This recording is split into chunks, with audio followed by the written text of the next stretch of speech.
appears that if President Trump got any boost from the release of Attorney General William Barr's 4-page summary of Special Counsel Robert Mueller's report to the Justice Department, it was small and fleeting. The first two top-quality polls, not online or using robocalls, are now out. Don't show huge movements in either direction. A new NBC News, Wall Street Journal poll, conducted March 23 to 27 among 1,000 adults, shows the president's job approval rating dropping from 46 to 43% since their late February survey, with his disapproval ticking up from 52% to 53%. The new survey showed 30% strongly approving of Trump, and 43% strongly disapproving. The NBC, Wall Street Journal poll, taken jointly by Democratic pollsters Fred Ying and Peter Hart of Hart Research and Bill McInturff of the Republican firm of Public Opinion Strategies,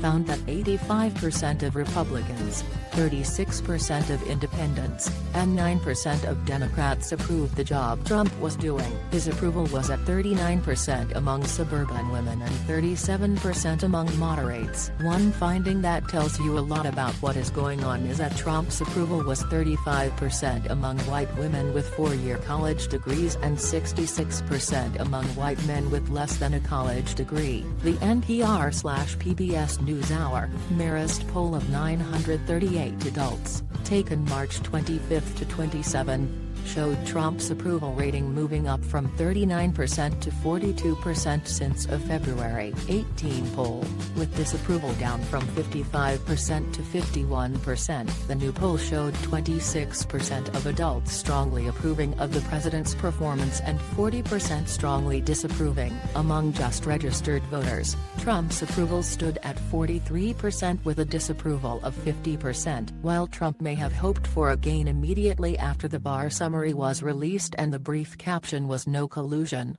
subsequently the focus has shifted to Mueller finding evidence on both sides of the obstruction of justice accusation, and Trump's shifting to health care and possibly cutting federal funding for the Special Olympics probably tamped down whatever benefit might have been accruing. The strong takeaway from available data is that as a whole, the American people are not nearly as obsessed with the investigation of Trump as those in Washington, the Democratic base, and cable news aficionados. These allegations seem to have had little effect on him. Those who disapprove Trump do so on the basis of style and substance, not scandal. It is easy in Washington and in the ideological bases of the parties to see the world through our own prisms, sometimes forgetting that the vast number of Americans live between those two bases and tend to pay less attention to news in general and politics in particular. To the extent that they focus on politics at all, it is late, just before an election,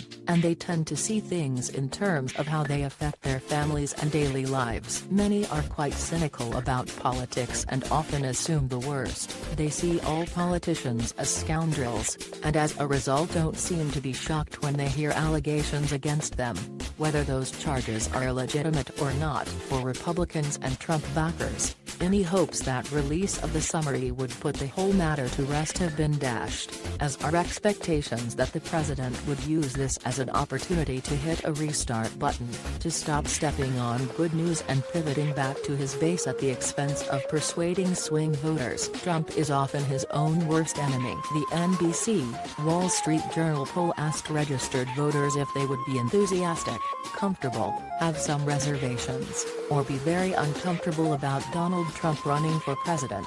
26% said they were enthusiastic and 14% said they were comfortable, for a total of 40%. 9% had some reservations and 50% were very uncomfortable, for a net negative of 19%. The president reminds me of a guy who sits down at a poker table for the first time, draws an inside straight, and believes that it was the result of skill and easily replicable. Rather than keeping the focus on the news from the Barr summary that Mueller did not find coordinated dealings between the Trump campaign and Russian operatives, the president tweets that the Republican Party will become the party of healthcare and predicts that Senate Republicans would offer a new health care plan. This would be news to Senate Majority Leader Mitch McConnell, who has spent considerably more time at the table and in the game than Trump. No doubt McConnell appreciates that Democrats successfully used health care, particularly coverage of those with pre-existing conditions, in last year's midterm elections. There may well be several paths toward re-election for Trump,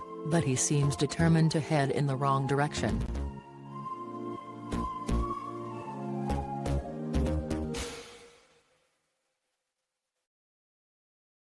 Yeah.